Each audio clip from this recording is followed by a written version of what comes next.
Hello students, क्या हाल है आपका। होप सो आप सब लोग बढ़िया होंगे। मैं आज आपके लिए बहुत ही इंपॉर्टेंट वीडियो लेकर आया हूँ इलेक्ट्रिकल अर्थिंग। इलेक्ट्रिकल अर्थिंग की इंडस्ट्री में, सब स्टेशन में, पावर स्टेशन में बहुत ही ज़्यादा इंपॉर्टेंस होती है और घर में भी बहुत ही इंपॉर्टेंस होती है।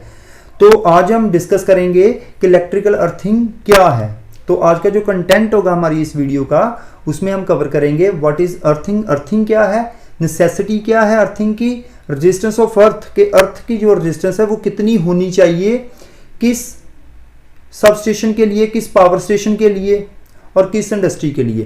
तो लास्ट में हम डिस्कस करेंगे टाइप्स ऑफ अर्थिंग, कौन कौन सी टाइप्स होती हैं अर्थिंग की। तो हम स्टार्ट करेंगे सबसे पहले what is earthing.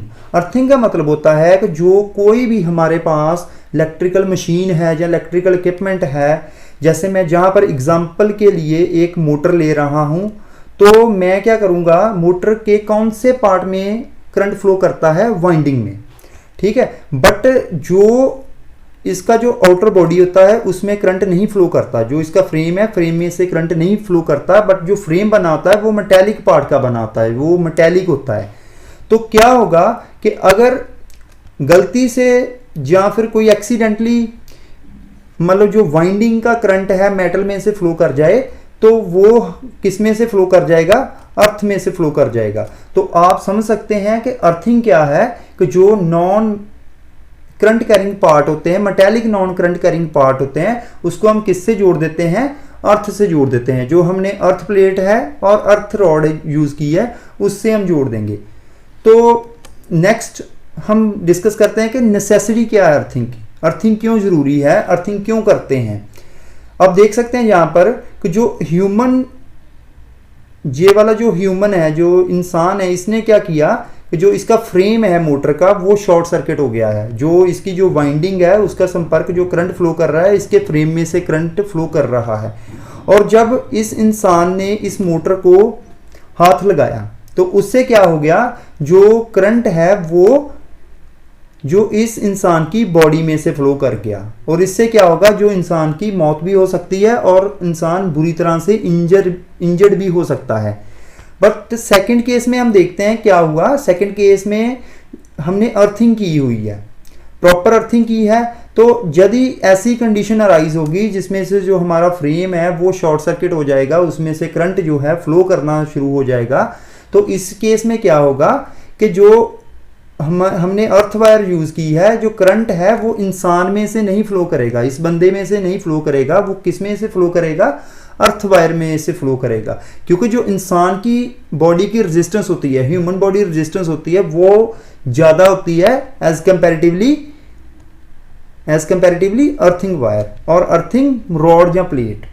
Okay students, तो ये नेसेसिटी है कि हमने जब इंसान को बचाना है किसी खतरे, एक्सीडेंट की कंडीशन में, जब जो करंट है वो किसी इक्विपमेंट, अप्लायंस या फिर डिवाइस में से फ्लो कर रहा है, उसकी आउटर बॉडी में से फ्लो कर रहा है, तो इंसान जो डायरेक्ट उसके संपर्क में ना आए, इसलिए हम क्या यूज़ करते हैं, अर्थिंग यूज़ करते हैं। अब इंडस्ट्री में जाएंगे, वहाँ पर टोटली जो हमारी पूरी इंडस्ट्री होती है वो अर्थ की होती है। उसमें जो हर एक हमारी जो मशीन है, मोटर है, जनरेटर है, ट्रांसफार्मर है, उसको अर्थ किया होता है। उसका पर्पस यही है कि हमने जब भी कोई एबनॉर्मल कंडीशन अराइज हो, उसमें उस कंडीशन में कम से कम नुकसान हो, इसलिए हम अर्थिंग करते हैं। तो आप देखते हैं जो आसमानी बिजली भी पड़ती है, तो उस केस में भी हमने प्रॉपर अर्थिंग की हो तो हमारा जो नुकसान है वो कम से कम होता है। इसलिए अर्थिंग हम करते हैं कि जो हमारा नुकसान है वो कम से कम हो।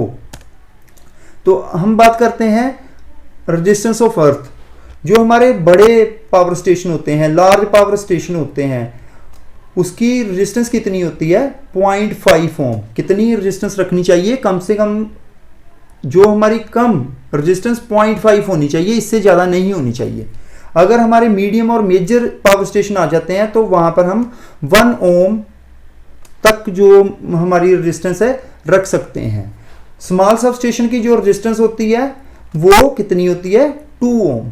और बाकी जो इंडस्ट्री लगा लीजिए, जहाँ और अदर केसेस में लगा लीजिए, जो हमारी रेजिस्टेंस होगी वो कितनी होगी, 5 ओम्स होगी।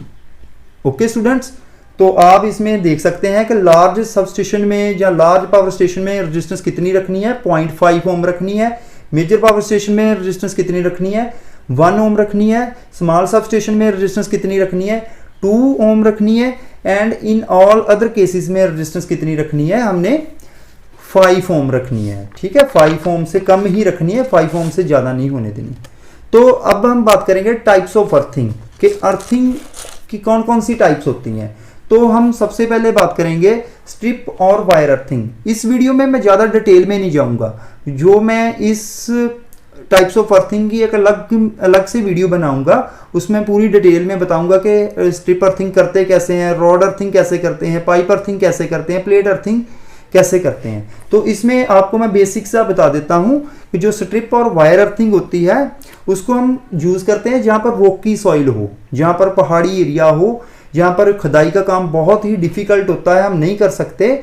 उन केसेस में हम कौन सी अर्थिंग करते हैं, उन केसेस में हम करते हैं स्ट्रिप और वायर अर्थिंग। नेक्स्ट आता है रॉड अर्थिंग। रॉड अर्थिंग हम कहां पर करते हैं, रोड अर्थिंग हम उस एरिया में करते हैं जो रेतला एरिया हो। रेतला एरिया का मतलब जो सैंडी एरिया हो, उस केस में हम कौन सी अर्थिंग करते हैं, हम रॉड अर्थिंग करते हैं। क्योंकि जहां पर एक्सकेवेशन या खुदाई के काम के का कोई भी खर्च नहीं आता, हम डायरेक्टली इसको जो है इंसर्ट कर सकते हैं अर्थ में, ग्राउंड कर सकते हैं रॉड को। ठीक है, अर्थिंग पर्पस के लिए। तो नेक्स्ट है हमारे पास पाइप अर्थिंग। पाइप अर्थिंग बहुत ही इंपॉर्टेंट है, और जो हमने ऊपर 2 अर्थिंग डिस्कस की है उसमें से ये सबसे ज़्यादा इंपॉर्टेंट है। जो पाइप अर्थिंग में हम यूज़ करते हैं, जहाँ पर हम गैल्वेनाइज्ड स्टील का पाइप बेसिकली यूज़ करते हैं। तो उसके बाद आती है प्लेट अर्थिंग। प्लेट अर्थिंग भी कॉमनली हम यूज़ करते हैं। तो ये बहुत ही कॉमन सिस्टम ऑफ अर्थिंग है।